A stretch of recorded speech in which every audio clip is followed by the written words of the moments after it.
الحمد لله رب العالمين، والصلاة والسلام على أشرف الأنبياء والمرسلين نبينا محمد وعلى آله وصحبه أجمعين. أما بعد، لكتاب رحيق الأزهار في الأدعية والأذكار شداد أذكار أو د دعاګانو په موضوع کې دی. د دې د وضاحت په سلسله کې نن الحمدلله شپږم درس دی د الله رب العزت په توفیق او د هغه په رحم او کرم سره. په آخرني بیان کې موږ دا خبره ختمه کړې وه چې د دعا د غوښتو آداب څه دي. مؤلف په دې کتاب کې څه د پاسه 20 آداب ذکر کړي و د دعا غوښتو دپاره.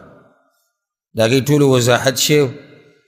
ورسره دا خبره بیان شوې وه چې آدابو کې بعض آداب هغه دي چې هغه واجب دي او لازم دي چې هغه نه دعا دي نه قبلي. بعض هغه دي چې هغه مستحب او غوره دي. څومره چې یو سړي کې د دعا آدابي د دعا د غوښتلو نو دومره امید د دعا د قبلېدو ډېر شي. او موږ کې هر سړی دا غواړي چې د دعاګانې د الله قبولې کړي او د ده دا محنت ضایع نه شي. نو که چېرته ته دا غواړې چې ستا دا دعاګانې الله قبولې کړي او دا ضایع نه شي، نو د هغې دپاره به بیا ته د آدابو خیال ساتي چې د هغې بیان په یو څو درسونو کې او بیانونو کې الحمدلله وشو. د هغې نه بعد یو فصل راوړی دی او ډیر اهم او ډیر ضروری دی. وی چې الکلمات التي يستجاب بها الدعاء، هغه کلمات هغه الفاظ چې د هغې په لوستلو سره یا د هغې په ویلو سره دعا قبلیږي. هغه کم کلمات دي، هغه کم الفاظ دي چې زه په دعا کې استعمال کم چې الله زما دعا قبوله کړي. او دا سوال زم چې تقریبا د هر مسلمان په زړه کې وي او هر مسلمان تر دې چې ماشوم دا غواړي چې زه د الله نه څه غواړم هغه یې ماله راکړي. دلته دا موضوع او دا خبره اوس بیانوي، هغه الفاظ تا ته ښیي کم الفاظ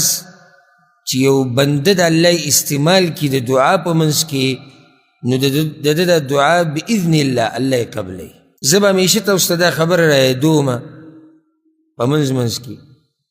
دی کتاب کې به تاسو ډېرې داسې خبرې راشي چې دې ټیم کې دعا ښه قبلیږي، د دې سړي دعا قبلیږي، د دې سړي دعا ښه قبلیږي، په دې الفاظو سره دعا ښه قبلیږي، په دې ادب سره دعا قبلیږي.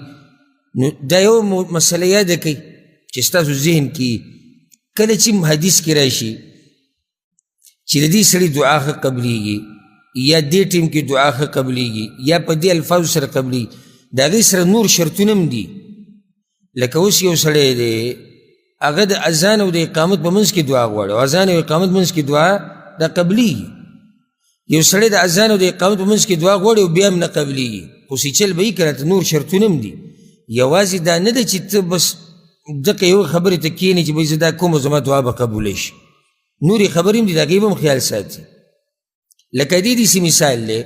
اوس پیغمبر صلی الله علیه وسلم ډیرو حدیثونو کې اعمال خوري دي. لکه مثال چا دا کار وکړو دی به جنت ته ځي، داسې ویلي. اوس دقه یو کار ته به نه پرېوځي چې دا کار به زه کوم زه به جنت ته ځم. د ټولو نه بنیادي عقیده به دي د توحیدي، نور اعمال به ورسره وي. نو چې دا عمل کوم الله دې ورسره جنت ته بوځي، دا مطلب یې بیا. ته به صرف هغه یو حدیث ته نه ګورې چې پیغمبر صلی الله علیه وسلم وایي چې چا، لکه مثال پیغمبر صلی الله علیه وسلم وایي چا چاله اوبه ورکړي دا غوره صدقه ده او دی جنت ته لاړ، بس ته دغې ته ډډه ولګوه ته به جنت ته ځي. هلته عقیده د توحید پکار ده، مونځ پکار دی، د مانځه نه بغیر کار نه کېږي، زکات په تا باندې لازم دی، حج د باندې لازم دی که طاقت دي. نو صرف یو حدیث نه رالي چې هغې ته پروت. اوس تاسو به واورئ ډېر حدیثونه چې د دې سړي دعا قبلیږي، دې ټیم کې دعا قبلیږي، په دې سره دعا قبلیږي. ته به صرف دغه یو خبرې ته نه پرېوځي، بلکې د دعا نور هم آداب او مسایل دي چې هغه په تا کې دننه یي، نو ستا دعا بیا ښه قبلیږي. یو سړی حرام خوري، حرام اغوندي، حرام استعمالي، او ما خود عرفات په میدان دعا وغوښته او پیغمبر وایي دلته دعا قبلیږي. نو سید پیغمبر خو ویل ته دعا قبلی کی پدې کې شک نشته خو مرض خو پتا کې ته حرام ولې خوري دی خبرو ته سوچ پکار دی زمونږ د عوام مسلمانان چې کمی دوی چې کله یو حدیث ووري یا یو آیت ووري بس سم په خوشاله شي هغې ته ډډه ولګوي او دې ته سوچ نه کوي چې دا دین ټول په دغه یو عمل کې نه راټولېږي بلکې د هغې سره نورې خبرې هم تړلی شوي هغې ته بیا ګوري نو دا کم الفاظ چې اوس خویه کېږي تاسو ته چې د دې په لوستلو سره یا د دې په ویلو سره د دعا په منځ کې دعا ښه قبلېږي دا مطلب دا نه چې بس هر څه کوه هر څنګه کوه خو چې دا لفظ پکې وستا دعا به قبلېږي کله داسې مي او دا مسله هم را روانه ده کله داسې مي چې دا سړی ښه برابر دی ښه آداب د دعا پکې شته دا وخت هم قیمتي وخت دی دا کلمات به کوم استعمال کړو بیا هم دعا نه قبلېږي په هغې کې بیا د الله حکمت وي په هغې کې بیا د الله حکمت ولې نه قبلېږي دا مسله بیا را روانه ده انشاءالله الکلمات التي يستجاب بها الدعاء هغه کلمات الفاظ ورته وایي هغه الفاظ هغه کلمات چې د هغې په لوستلو سره په ویلو سره دعا قبلېږي وی اولنی خبره ده اسم اعظم د الله اسم اعظم په وسیله کولو باندې دعا قبلېږي اسم اعظم لوی نوم د الله ته چې کله د دعاګانو په منځ کې د الله د اسم اعظم استعمال کې نو الله ستا دعا قبلوي صرف دو دلایل پرې راوړي دي دو دلیلونه دا بیان کو بیا به دا خبره ذکر کو چې اسم اعظم کم یو دی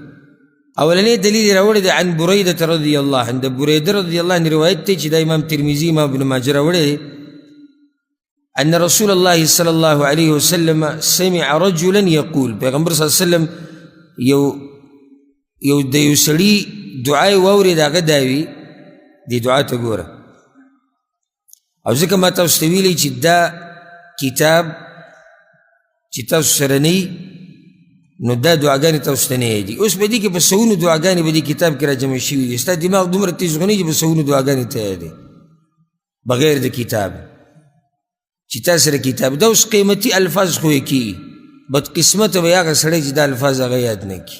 دې سړي دا دعا وغوښته پیغمبر صلی الله علیه وسلم واورېده اللهم انی اسألک اے اللہ زستانا دعا غوارما بأنک انت اللہ زکچی تا اللہ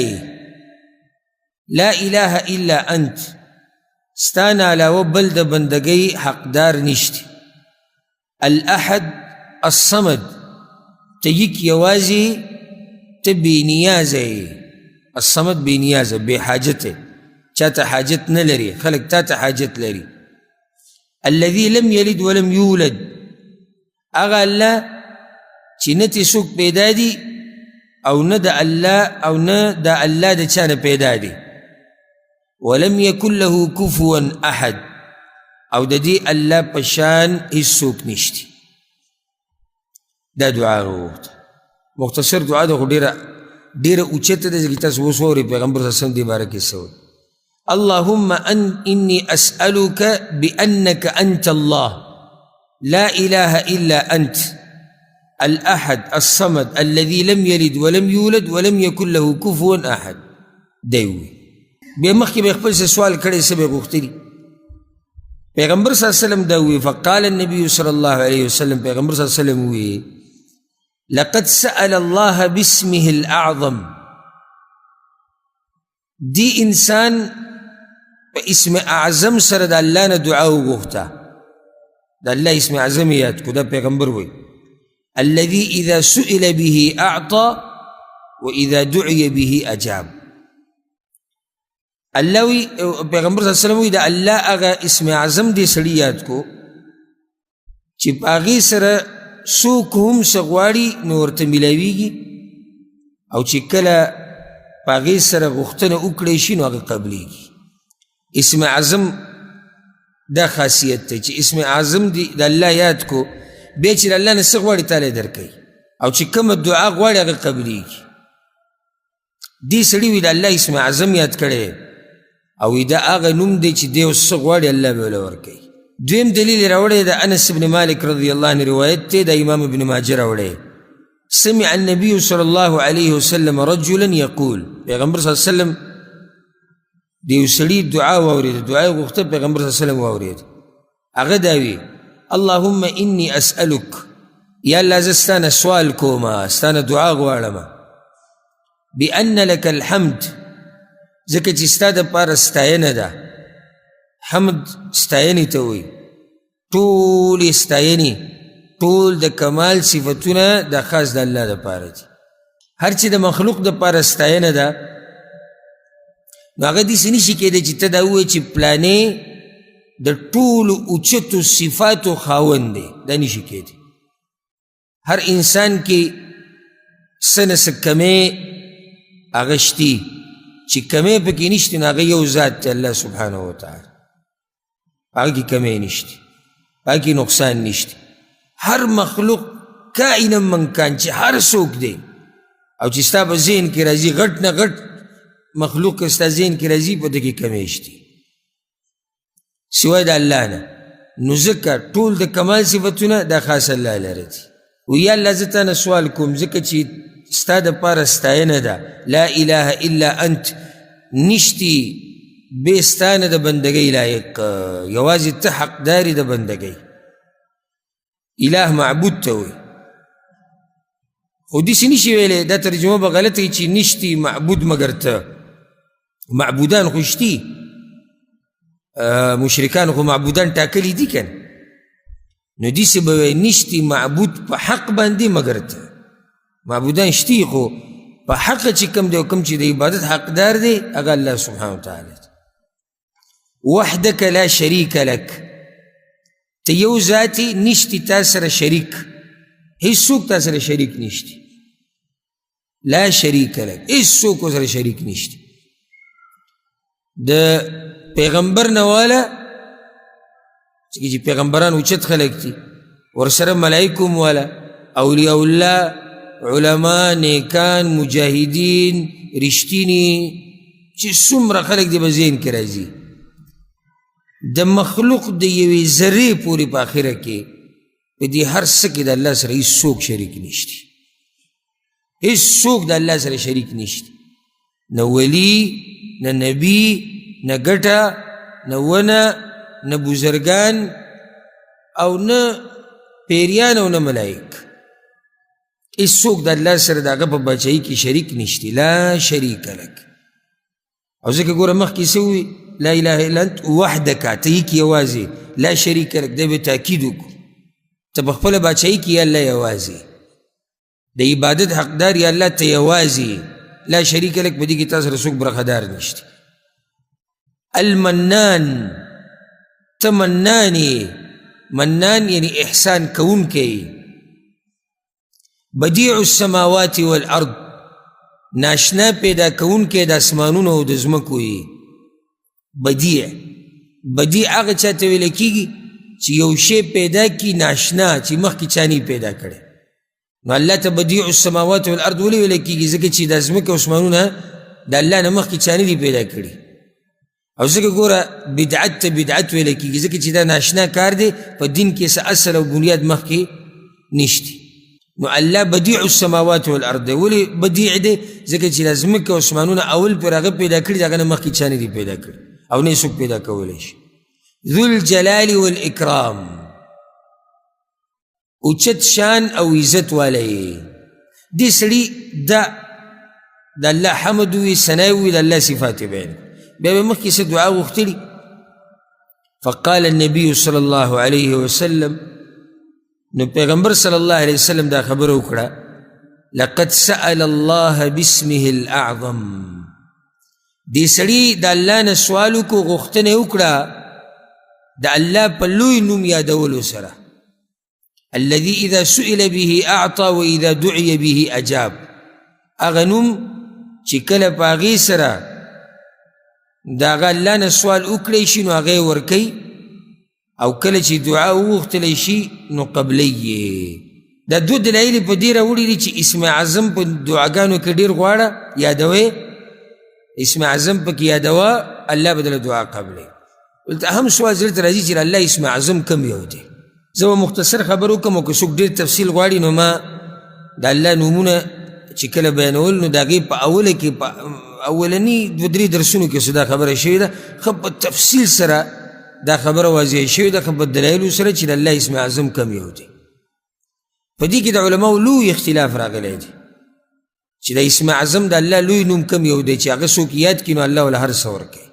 اختلاف د دې د لاسه راغلی دی ځکه چې هلته کوم روایت چې دې باره کې راغلي دي په هغې کې د الله ډېر نومونه ذکر شوي دي. نو څوک وایي هغه به دا نومي، څوک وایي هغه به دای، څوک وایي هغه به دی. بلکې بعضو علماو خو دا ویلي دي اسم اعظم د الله یو خاص نوم نه دی، د الله ټول نومونه چې دی هغه لوی نومونه دي. نو معنی دا شوه چې په دعا کې د الله نومونه ډېر یادوه، الله دله دعاګانې قبلوي. د بعضو علماو دا قول دی و اسم اعظم یو خاص نوم نه دی، هر نوم چې ته د الله یادې نو هغه اعظم دی، هغه لوی نوم دی. د الله لوی دی نو نومونه یې لوی دي. او اکثر علما وایي نه، د الله ټول نومونه اوچت دي، دا صحیح خبر ده، خو یو نوم له الله بیا اوچت مقام ورکړی، هغه کم یو دی. بیا په هغې کې اقوال دي د علماو ډېر. څوک وایي هغه دی المنان. المنان ځکه چې د دویم روایت چې موږ ذکر کړو د امام ابن ماجه چې راوړی په دې کې هغه المنان نوم دی، وایي دا المنان به. او څوک وایي الرحمن، او څوک وایي الحي القیوم، او څوک نور ذکر کوي. او بعض علما دې له ترجیح ورکوي، دا تحقیق دی او زړه پې مطمئن کېږي الحمدلله چې د الله اسم اعظم لوی نوم چې هغه ته یاد کړي او الله ستا دعا قبلوي هغه نوم دی الله، اسم الجلاله چې ورته ویلی کېږي. ولې دا اسم اعظم دی؟ نو د هغې یو دلیل دا دی چې د الله دا څومره نومونه چې ته ثابتې او دا نوم به پکې یادی کړي. یعنی ته وایې الله کریم دی، الله رحیم دی، نو اصل نوم چې د الله په ذات باندې دی هغه کوم نوم دی؟ هغه الله دی. دویمه ده چې دا څومره روایت راغلي دي دې باب کې هغې کې چې ته سوچ وکړې نو هر یو کې دا الله نوم راغلی. لکه اوس دا اولنی روایت دی که الله نوم شته کتاب چا سره دی؟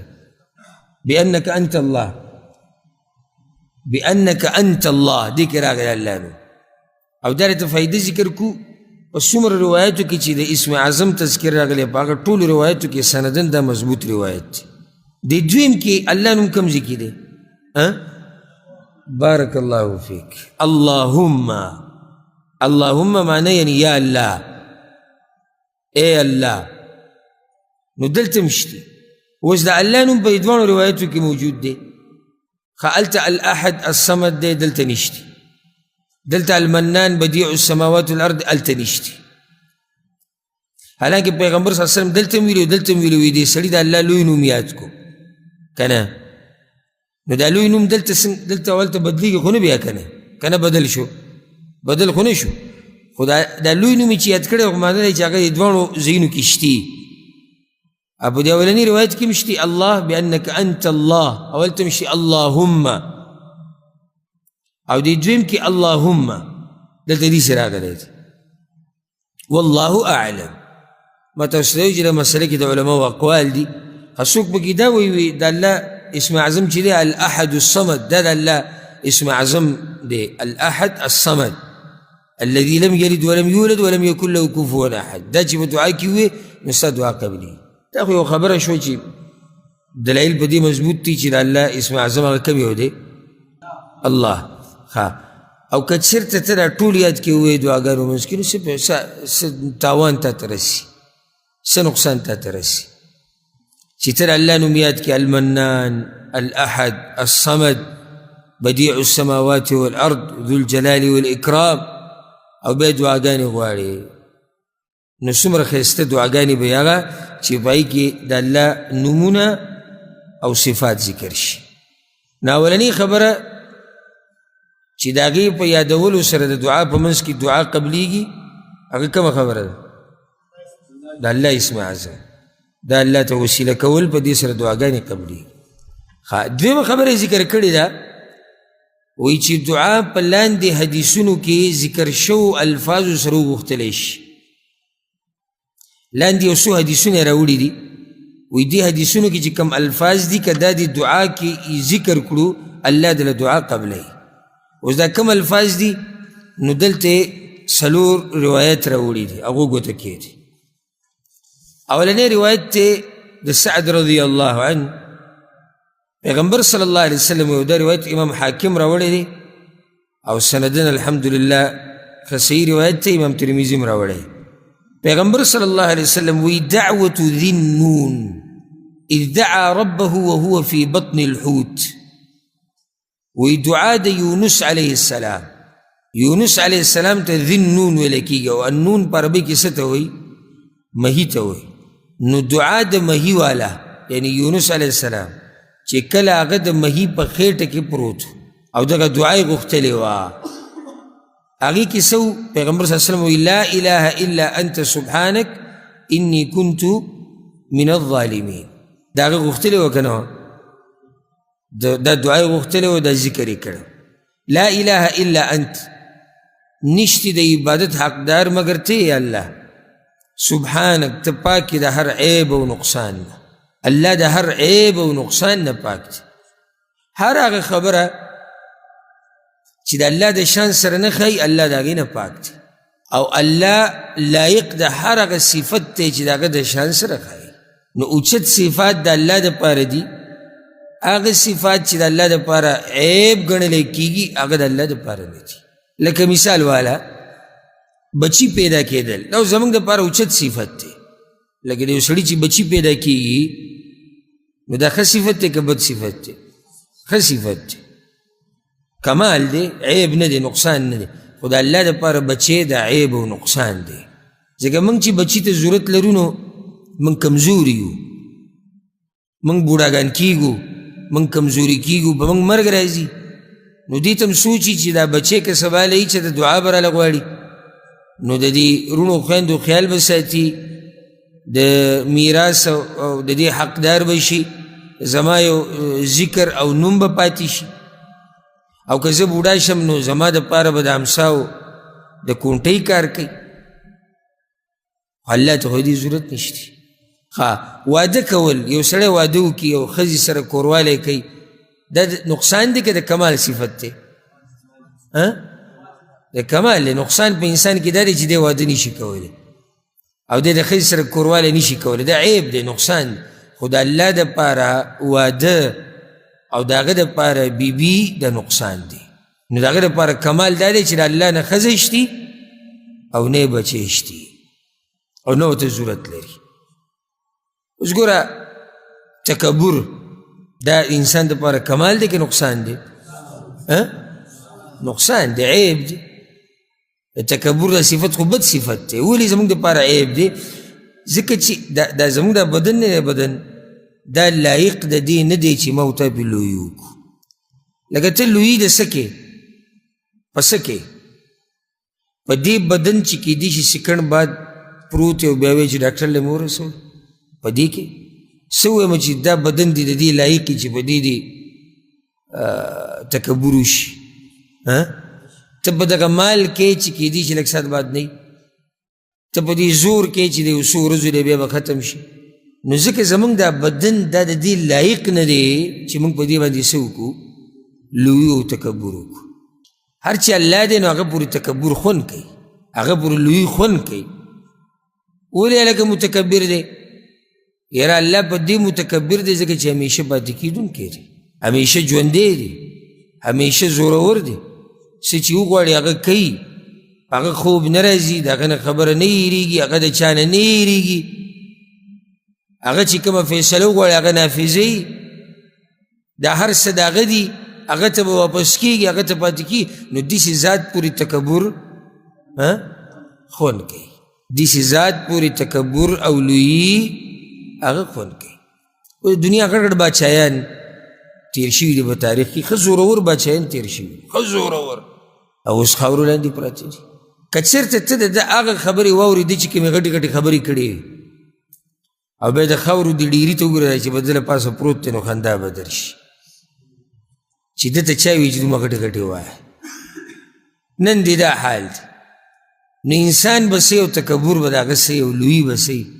لوی پا یو لوی رب پوری خون کئی زمان پا رب پوری نور لوی زمان دا پارا نقصان او عیب دی خوراک سخاک کول دا زمان دا پارا دا کمال صفت تے کہ نقصان دے کمال صفت دی چې بیماری خو هغه خوراک څښاک نشي کولی چې معدې کار کوي خو سم کار کوي کنه په دسترخوان چې ناست یو رو رو لګوي وي معده مې بنده ده او معده مې زخمي ده معنی دا چې دا سړی برابر نه دی جوړ نه دی د الله دپاره خوراک څښاک دا بې نقصان دی عیب دی ځکه چې هغه دې ته ضرورت هغه نه لري هسې دا مې تاسو ته یو فایدې دپاره دا خبره ذکر کوله ګوره دعاګانو کې یوه لویه خبره هغه دا یاده کوي هر مجلس کې چې د دعاګانو وضاحت کېږي هلته به د الله عظمت بیانېږي دا دعا موضوع د اصل کې دې سره تړلی شي ته ولې د الله نه دعا غواړې ځکه چې الله عظیم ذات دی نو زه اوس تاسو ته دعاګانې ښیم او یا د دعاګانو وضاحت کوم او د الله عظمت ته پکې نه بیانوم دا خو بیا څه خبره نه شو او چې څومره زه تا ته د الله لویي بیان کړم او څومره د الله د لویي ستا دې زړه ته کوشي دومره به د هغه رب نه دعاګانې غواړې او دومره به دې بیا په هغه باندې یقین او اعتماد هغه ډېرېږي ورځ تر ورځه به ستا یقین ډېرېږي ډېر او چې څومره دې یقین ډېرې مخکې حدیثونه تېرې شوي دي دعا به دې ښه قبلېږي یونس علیه السلام د مږي په خېټه کې دغه کلمات ویلي لا اله الا انت سبحانک انی کنت من الظالمین انی کنت من الظالمین یقینا یم زه د ظالمانو نه ګوره پیغمبرانو ته څومره اوچت خلک دی او د خپل کمی اقرار کوي او ځان ته د کمی نسبت کوي ځکه مخکې موږ سره ادب تېر شوی د ګناهونو اقرار به کوې په دعاګانو کې یوه بله د الله مخکې به عاجزي کوي بارک الله فیک دا د پیغمبرانو عاجزي ده او دا د هغوی اقرار دی په خپله خطا باندې کوتاهي او خطاهي د یونس علیه السلام نه دا شی وه چې د الله حکم ته صبر نه و کړی او خفه شو لاړ د قوم نه وی الله زه ظالمانو کې ته چې څومره د الله په مخ کې خپله کمزورتیا بیانې که نه دومره عزتمند کېږي لکه چېرته چا دا ونوي چې یونس علیه السلام الله ته دا ووایي چې یا الله زه ظالمانو کې او د یونس علیه السلام مقام را کم شو بلکې موږ د یونس علیه السلام دغه خبرې ذکر کوو په دې باب کې چې څومره عزتمند سړی و هغه څومره چې ته الله ته ځان ذلیله کې دومره به عزتمند کېږي او څومره چې مخلوق ته ځان ذلیله کې دومره به ښه په دې ځمکه ننوځي او دومره به ښه ذلیله کېږي اوس پیغمبر صلی الله علیه وسلم سوی فإنه لم يدع بها رجل مسلم في شيء قط إلا استجاب الله له او دې ته غوږ کېږدي په دې کلماتو سره پیغمبر صلی الله علیه وسلم دا د هغه خبره په دې کلماتو سره هیڅ یو مسلمان په څه څیز کې غوښتنه نه کوي مګر الله یې هغه لره قبلوي هر یو مسلمان چې دا کلمات او دا الفاظ د دعا په منځ کې وي الله به له د دعا قبلوي کوم الفاظ دي لا اله الا انت سبحانك اني كنت من الظالمين دا چاته دا مسله یاده بیا راشي موږ وایو دعاګانې نه قبلېږي کم یو په موږ کې دعا په منځ کې دا کلمات ډېر وي دا د پیغمبر صلی الله علیه وسلم خبره دی کې شک نشتی وی هر مسلمان په هر حاجت کې چې کله هم دا کلمات وي الله وله دعا قبلوي نو زمونږ دعاګانې چې ورته سوچ وکړي والله چې موږ ډېر شاته پاتې شوي دعاګانې څه دعاګانې نه یو خو کله ناکله زمونږ دعاګانې دي کله ناکله که طبیعت هم برابر وکړو نو سور کې وو یو لاس به اوچت کړو که طبیعت هم ښه نه وي بیا یې څه کوي بله دا که یې غواړو نو بدماشي ده راکې به دا ټیم به راکې یا الله نه عاجزي نه د الله شان بیانول نه خپله کمزورتیا نه خپل ګناه باندې اقرار نه دا قسمه کلمات او بیا به مولا پسې ګرځه چې مولوي صاحب زما د دعا ولې نه قبلېږي ته داسې دعاګانې وغواړې چې الله یې دله قبلوي او که نه یې قبلوي نو یو دا الفاظ شو یادې کوي لا اله الا انت سبحانک انی کنت من الظالمین دویم عباده بن صامت رضی الله عنه روایت ته امام بخاری راوړی دی امام ترمذي هم راوړی دی او دا الفاظ د امام ترمذي د روایت دي پیغمبر صلی الله علیه وسلم وی من تعار من اللیل سناشنا دعاګانې دي او دا کم ملګري چې دا بیانونه نشر کوي نو هغوی ته زما دا نصیحت دی که چېرته زما دا پیغام ورته ورسي چې یوه دعا که د دې مسلمانانو دپاره هغه جدا جدا کړی شي او ورسره په ویډیو باندې ولګولی شي دا به فایده عامه شي. او یو خبر مې ذهن ته راغله او بیا یې کومه، دا کم ملګري چې زما دا بیانونه نشر کوي انشاءالله زموږ په ټولو باندې ښه ګمان چې دوی به د الله د رضا دپاره که څوک هم دې کې زما د بیان سره بېهوده تصویر لګوي د بیان د چلولو دپاره، نو زه ګوره د ده د دې کار نه بیزاره یم او دا سړی به د قیامت په ورځ د دې ذمهواري. او عجیبه ده زموږ پښتانه خو سادهګان دي که نه چې چېرته په آی ډي باندې یا په سجي باندې زما تصویر ویني او بل ورځ وي ستا په دغه باندې آی ډي باندې وي دغه نشر شو لکه چې کوم ځای کې زما تصویر هغه به زما آی ډي. اوس که واټساپ باندې د چا ته میسیج وکړو او په واټساپ باندې تصویر زما لګولی او دې ته غوښتنه وکړه چې وروره زه سلام علیکم ودې لیکل او زه پلانی یم او داسې زموږ یو جومات جوړېږي یا مدرسه، خلک خو الله دې ورسره محبت وکړي خو محبت کوي به دی به دغه شروع کړي لکه څنګه ته دا پېژنې څوک دا ګوره تصویر ته وګوره که نو یو خو دا سادهتوب هم دی، صحیح ده د چا سره مینه کول د دین په بنیاد دا خو لوی عبادت دی خو تحقیق پکاري. داسې نه چې څوک دې په دې کې څه کړي دوکه کړي او داسې ډېر شوي دي. یو پیر چا ورکړي و په انټرنیټ باندې زه یاد کړی وم د ده یو مدرسه ده او جومات دی په پاکستان کې او د هغې دپاره ضرورت دی پیسو ته او که څوک دې کې څه مرسته کولی شي الله د رضا لپاره او دی ورته زه یاد کړم د ابو حسن پیغام دی نو دا مخکې نشر کړي. کله خو محبت هم کوي نو ورسره سادهګان دي په دومره قیسو څه پوهي راشه لکه مرسته کوه. بیا ما ته چا د دغه راولېږه وایي که ته موږ له مکمل تفصیل د دې زیرا کې نه چې موږ ښه ټیټ مرسته وکړو ځکه چې دا په لږ څه نه کېږي وایي. ملګري ما ته میسیج وکړو وایي که ته موږ ته دغه ځای وښیې چې موږ هلته ورشو نو چې څه پکار هغه ورکړو. نو ما کوم ځای ته ځې او د څه دپاره ولې کیسه څه ده وایي دا میسیج چې چېرېږي. زه وروسته خبر شوم چې قیسه دا روا ده او داسې بعضو پکې دا ویلي دي موږ د ده سره ناست یو موږ د ده شاګردان یو هغه کیدی شي زما سره پاتې شوی یم او که پاتې شوی مې بالفرض څه لازم خو نه چې یو سړی ما سره پاتې شي چې دی څه کوي هغې که به زه شریک یم که نه دا خو انسانان دي په مجلس کې قسمه قسم خلک کېناستی شي څوک د چا ذمهواري اخیستی شي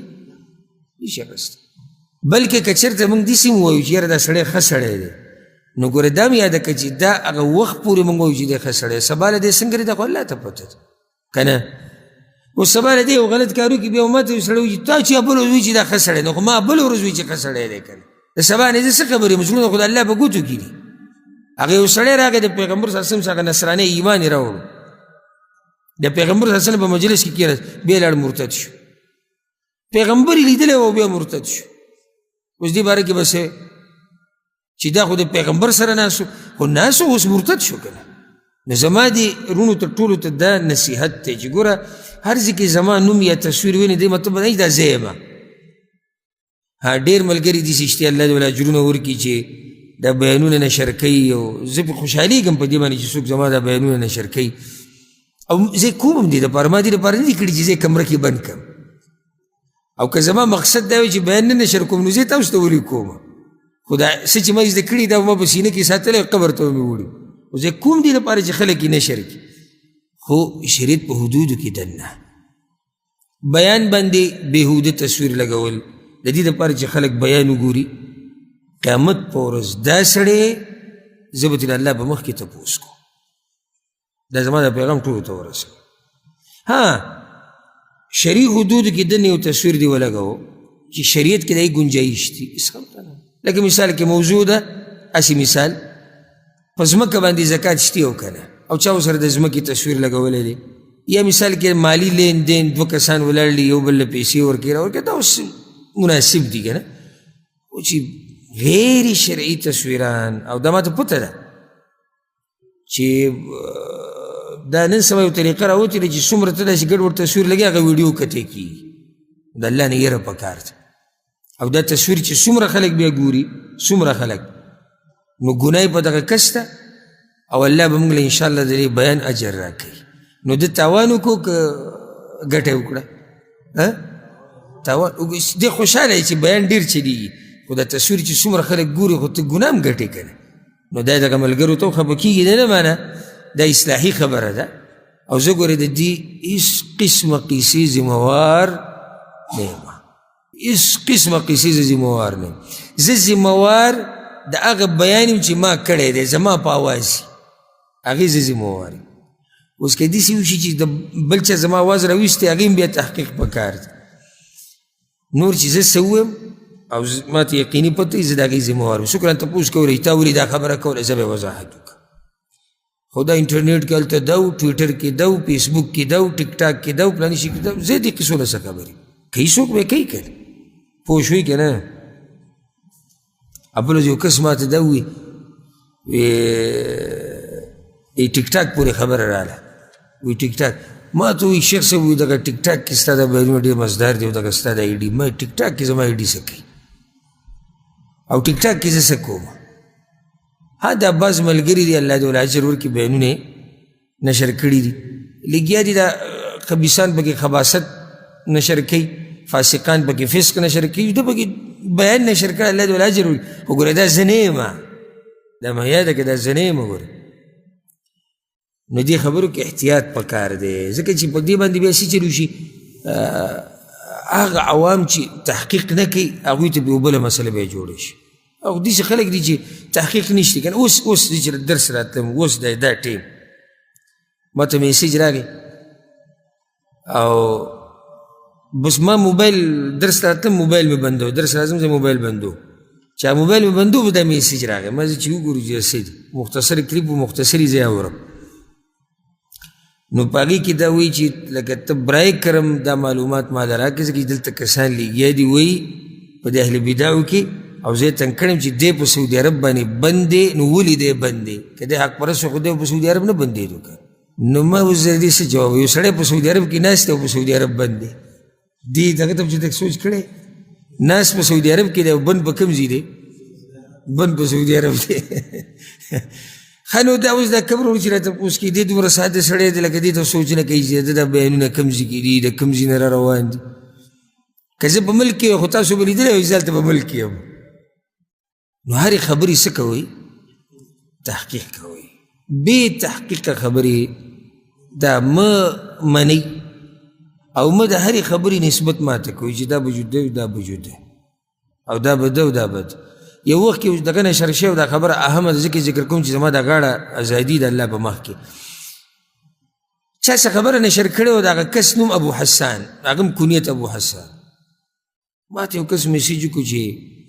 دا خبره تا څنګه کړې ده نو دا دې په کوم دلیل کړې نو ما څه خبره کړې ته خو خبر راولې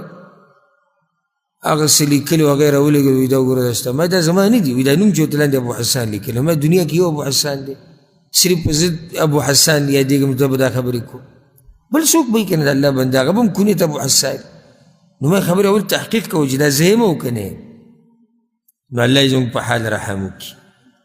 ما خبره دا کوله چې دا ملګري که چېرته یو دعا جدا کړي نو فایده به عامه شي بیا ورسره دغه دعا که په ولګي په ویډیو باندې او د عوام مسلمانان یې ګوري نه به ډېره فایده ورکړي اوس د عباده بن الصامت دی روایت ته ګوره پیغمبر صلی الله علیه وسلم من تعار من اللیل څوک چې د شپې راپاسي څوک چې د شپې راپاسي یعنې خوب منځ کې راپاسي خوب منځ کې سړی کله راپاسي کله سړی ویرېږي تږی شي یا ډډه بدلی را بدلی سترګې کولاو شي دا ډېره قیمتي دعا ده ګوره او ډېر قیمتي وخت ته چې کله ډډه بدلی را بدلی او لږ راویښ شي نو دا بعض نیم دا کمبل ښه په ځان را ټیټ کړي تیز کې یو قیمتي کار ته کولی شي دنیا وما فیها چې را جمع کې نو دومره لویه خبره تا ته نشي میلاوېدی څومره چې دلته تا ته میلاوېږي پیغمبر صلی الله علیه وسلم وایي دا سړی چې د شپې راپاڅېدو کېناستو دعا یې ووایي هغه دعا یې څه ووایي لا اله الا الله وحده لا شريك له له الملك وله الحمد وهو على كل شيء قدير الحمد لله وسبحان الله ولا إله إلا الله والله أكبر ولا حول ولا قوة إلا بالله آسان ذکر دی لا إله إلا الله وحده لا شريك له له الملك وله الحمد وهو على كل شيء قدير وسبحان الحمد لله وسبحان الله ولا إله إلا الله والله أكبر ولا حول ولا قوة إلا بالله. لذي ترجمه مرتوك لا إله إلا الله وحده نشتی د عبادت حقدار مگر اللہ دے وحده یک یوازی لا شریک له دا غیر سره هیڅ څوک شریک نشتی له الملک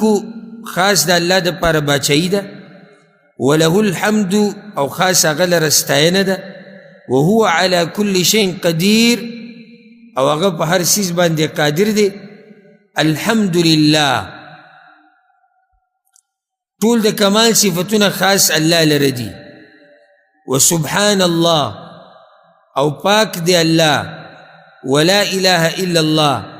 دا الله نه علاوه بل د بندګۍ حقدار نشتی. والله اکبر الله د ټولو نه لوی دی. ولا حول ولا قوة الا بالله نشته د ګناه نه د بچ کېدو او په نیکۍ باندې قدرت مگر صرف د الله په توفیق سره. دا مطلب دی یعنی یا الله زه د هغه وخته پورې ګناه نشم پرېښودی او زه د هغه وخته پورې ستا عبادت نشم کولی تر څو چې تا ماله طاقت نه یې راکړی. لا حول ولا قوة الا بالله ترجمه ده. که ته ګناه پرېږدي که نه نو ځان ته به اوچت نظر مه ګوره. د الله په تا رحم کړی تا له طاقت در کړی تا د ګناه پرېښودي. او که ته یو عبادت کې کمال دا دی چې الله تعالی توفیق در کړی دی نو ځکه ته دا عبادت کې. دا دعا دی سړي ووي ثم قال بیا ووي رب اغفر لي او بیا دا ووي چې یا الله ما وبخه او قال یا یې داسې ووي. ګوره پیغمبر صلی الله علیه وسلم داسې ووي. دې سړي دا الفاظ ووي. دا الفاظ چاته یاد دي؟ وی وایي چې لا اله الا الله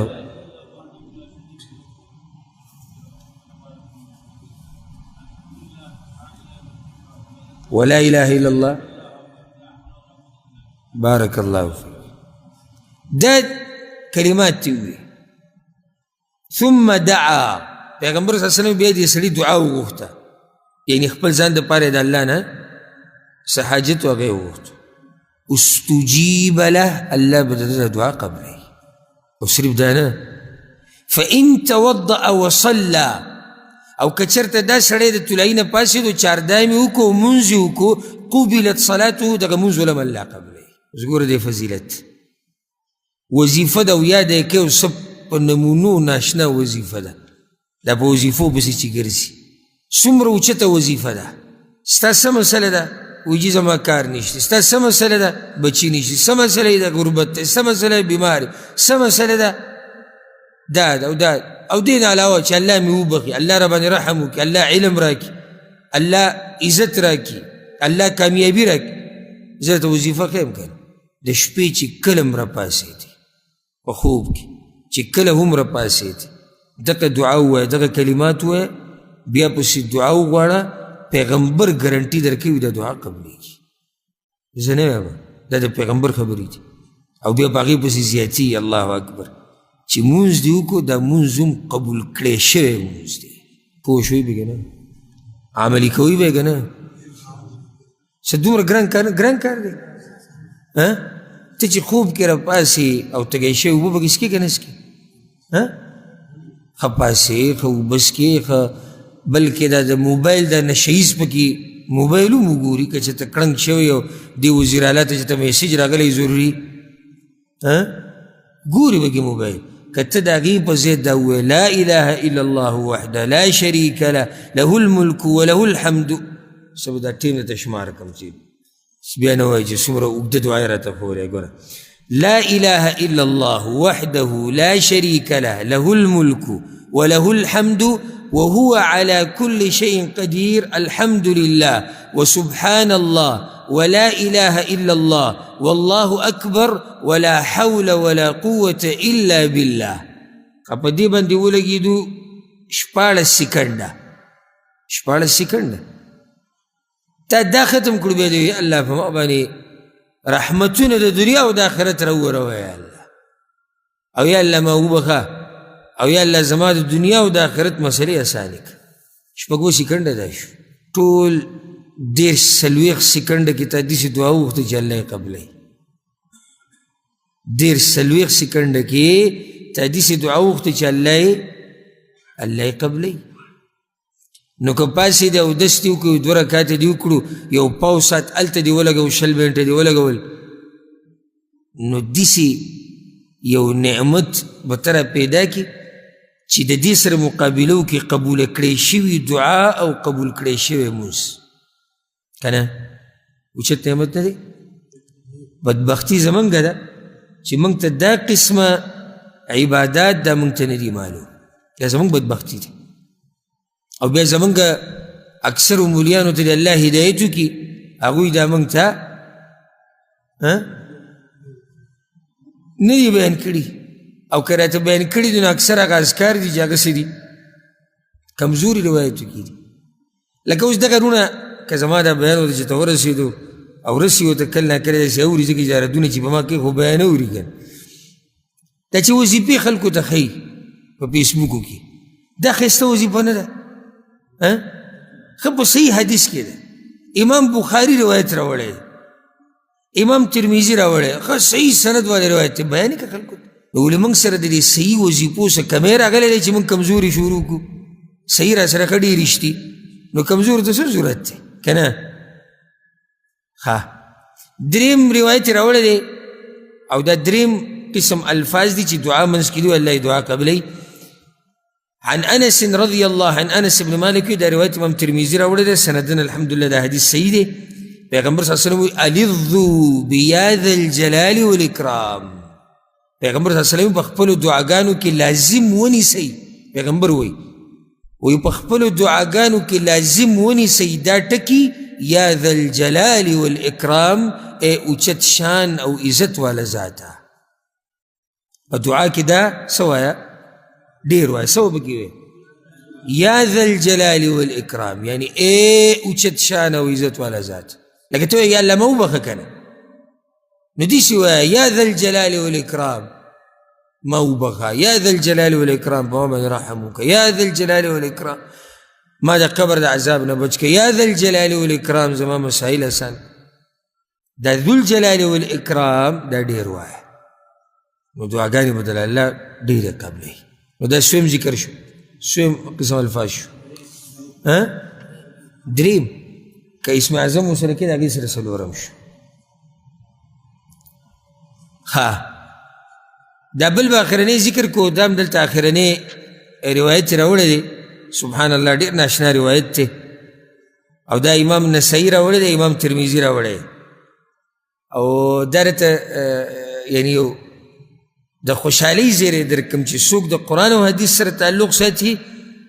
نو دا ښایسته ښایسته نعمتونه الله د هغه په نصیب کوي. دا خواږه حدیثونه دي والله که چا ته زړه کېږي، سړی وي چې عمر نه مې اورېدی ورته ناست،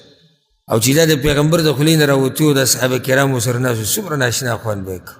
او الحمدلله هغه شان تر و تازه الله موږ ته رارسولي، تر و تازه. دا علما د دعاګانو د شکریه حقدار نه دي؟ څه د پاسه 1400 کاله وشو هغه دین تا ته هغه شان بیانوي، که څوک پکې کمی زیاتې وکړي هغه ته داسې ویښته راوباسي لکه د وړو نه چې وباسي، د عالم د شکریه او د عزت حقدار نه دي؟ تا خو غم د خېټې راغستی دی، سهار شوي شپه شي، څه نه ته څه خبرې چې چا ضعیف حدیث جوړ کړو، که چا دروغ وي، که چا ته څه نه څه خبرې. خو هغه عالم ته دعا کوه چې غریب سهار ماښام دغه غم یې راغستی چې څوک په دې دین کې کمی زیاتې ونه کړي، هغه ته دعاګانې کوه. وده څومره ښایسته حدیث دی. ګوره انس بن مالک وایي جاءت ام سلیم الى النبي صلی الله علیه وسلم، ام سلیم راله په پیغمبر صلی الله علیه وسلم پسې. پیژنې ام سلیم د انس رضی الله عنه مور ده، دا ډېره پوهه زنانه. او دې سوال ته خو وګوره که نه، یا رسول الله علمني كلمات ادعو بهن في صلاتي. یا رسول الله داسې الفاظ او داسې کلمات راته وښایه چې زه په خپل مانځه کې په هغې سره غوښتنه کوم د الله نه، په مانځه کې یا په خپله دعا کې په هغې سره غوښتنه کوم. دې کلماتو ته ګوره پیغمبر صلی الله علیه وسلم یې ښیي. قال پیغمبر صلی الله علیه وسلم ورته وویل سبح الله 10 سبحان الله وایا لس پیری سبحان الله وایا لس پیری واحمدیه 10 او بیا لس پیری وایا الحمد لله وكبريه 10 او بیا لس پیری وایا الله اکبر گران ذکر دے گا نا سدے لس پیری سبحان الله لس پیری الحمد لله لس پیری الله اکبر او دی پیغمبر دی خبری تو غوږ کیدا بیا ته پیغمبر صلی الله علیه وسلم ته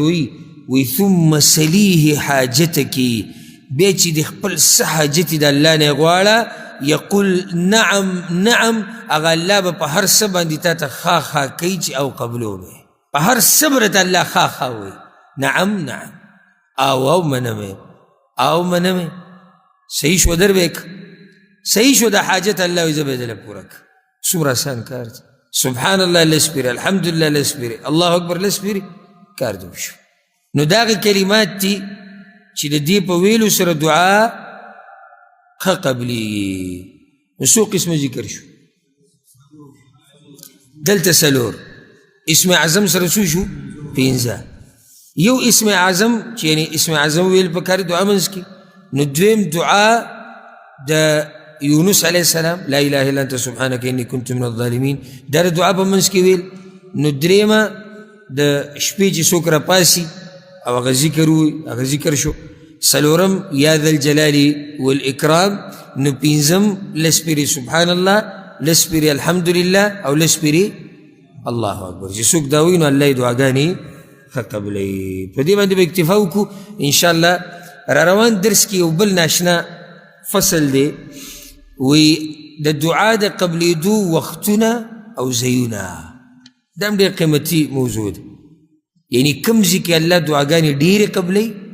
او په کم وخت کې ډېرې ښه قبلی الله دې موږ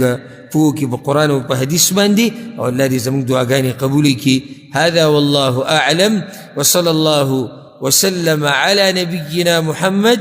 وعلى آله وصحبه أجمعين.